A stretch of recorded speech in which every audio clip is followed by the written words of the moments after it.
मां जने तो दोई जन कह दाता गए सूर, नीतर रही जे बांझड़ी ने मत गमाई जे नूर। मां पैदा करे तो दो ही पैदा करना, या तो दानवीर पैदा करना या वरना तो पैदा ही मत करना, बांझ रह जाना। हमारी एक कहानी है कि एक धरती पर एक राजा थे बलि। कौन राजा थे? राजा बलि इतने बड़े सूरवीर थे कि राजा बलि ने पूरी धरती जीत ली और पूरा आसमान जीत लिया। क्या क्या जीत लिए? अब राजा बलि ने कहा अगला अटैक किया जाएगा स्वर्ग लोक पे। कहां किया जाएगा? स्वर्ग के राजा कौन? इंद्र। इंद्र घबराए, इंद्र भागे विष्णु के पास पहुंचे, हे भगवान विष्णु त्राहिमाम त्राहिमाम। क्या हुआ इंद्र? कि राजा बलि मेरे पर अटैक करने के लिए जा रहा है, उसने पूरी धरती और पूरा आसमान जीत लिया।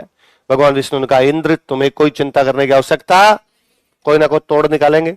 बताओ भाई बलि कैसा आदमी है, चार्ट चेक करो, देखे उसका रिकॉर्ड चेक करो। और कहा राजा बलि जितना बड़ा सूरवीर है उतना ही बड़ा दानवीर है, जितना बड़ा उतना ही बड़ा। और पहले अपने लोगों में दो ही विशेषताएं मानी जाती थी, व्यक्ति या तो होना चाहिए सूरवीर या होना चाहिए मां जने तो दो ही जन कह दाता गए सूर, नीतर रही जे बांझड़ी ने मत गमाई जे नूर। मां पैदा करे तो दो ही पैदा करना, या तो दानवीर पैदा करना या वरना तो पैदा ही मत करना, बांझ रह जाना।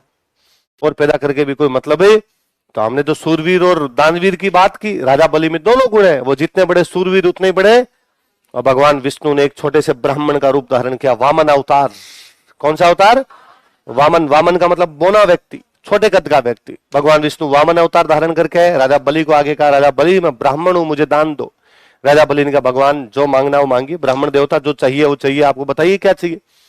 भगवान विष्णु ने कहा, जो कि वामन बने हुए थे, उन्होंने कहा कि मुझे 3 पेर जमीन चाहिए। कितनी जमीन चाहिए? राजा बलि ने कहा पूरी धरती मेरी है, पूरा आसमान मेरा है, जहां से चाहिए वहां से ले लीजिए। और उन ब्राह्मण बने हुए भगवान विष्णु ने अपना विराट रूप प्रदर्शित किया। पहले पैर में नाप दी पूरी धरती और दूसरे पैर में नाप दिया पूरा। राजा बलि को कहा तीसरा पैर कहां लगा जाए? और राजा बलि ने कहा हे साक्षात परम पिता परमेश्वर, जिसने खुद ने अपने दर्शन दे दियो, आप मैं साक्षात प्रणाम करता हूं, आप अपना चरण मेरे सर पर रख दीजिए। और कहते भगवान विष्णु ने उसके सिर पे अपना तीसरा चरण रखा, उसे पाताल लोक में पहुंचा दिया। कहां पहुंचा दिया? पर भगवान विष्णु बड़े राजीव है कि राजा बलि तूने पूरा राज्य मुझे दान दिया, मांग जो मांगेगा तुझे मिलेगा। और राजा बलि ने वापस कहा कि भगवान विष्णु जिसने साक्षात परमपिता परमेश्वर उस सर्वशक्तिमान भगवान विष्णु के विराट रूप को देखा हो, उसके मन में अब किसी भी चीज को प्राप्त करने की इच्छा लालसा आकांक्षा होती नहीं है। पर फिर भी भगवान विष्णु यदि कुछ देना चाहते हो तो दो, ये जब अब मैं इस पाताल लोक में रहूंगा तो आप भी मेरे साथ रहोगे।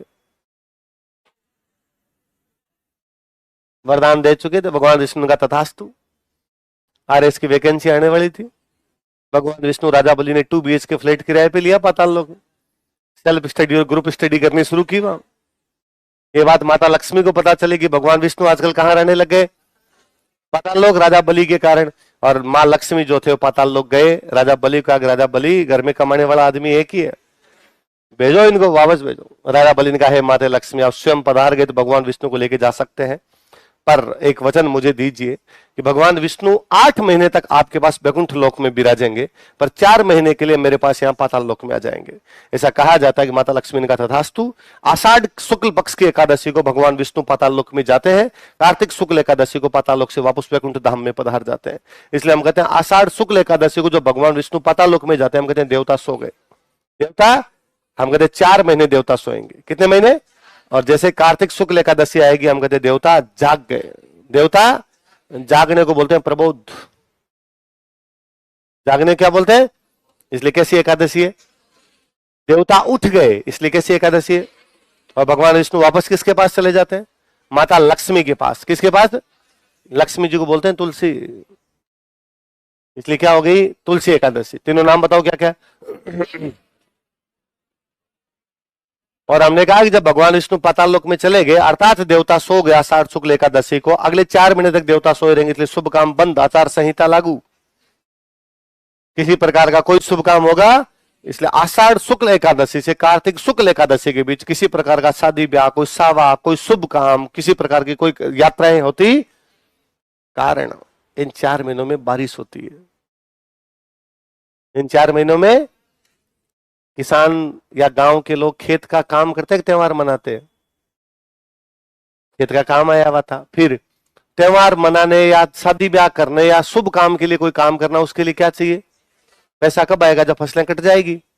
कट जाती है कार्तिक शुक्ल एकादशी तक फसलें। आपके पास दिवाली के आसपास फसलों की कटाई का सीजन होता है अपने, तो फसलें कट जाएगी, आपके पास धन धान्य आएगा, धन धान्य आएगा तो मनाओ त्योहार। घर में टोटा पड़ा हो, घर में दाने नहीं हो तो त्योहार मनाए जाते हैं क्या? घर में भरा पूरा घर होगा, धन धान्य होगा, तभी तो त्योहार मनाए जाएंगे, तभी तो शादी ब्याह होंगे। आपने तभी तक कि जिस साल अकाल पड़ जाता उस साल ही शादी ब्याह नहीं होते। वैसे अकाल पड़ा हुआ है, अगले साल राम जी राज्य होगा, जमाना होगा, फसलें होगी, रुपए आएंगे तो शादी ब्याह करेंगे, ऐसा भी तो होता है। सेम का सेम। इस दिन अपने एक बहुत बड़ा मेला शुरू हो जाता है, पुष्कर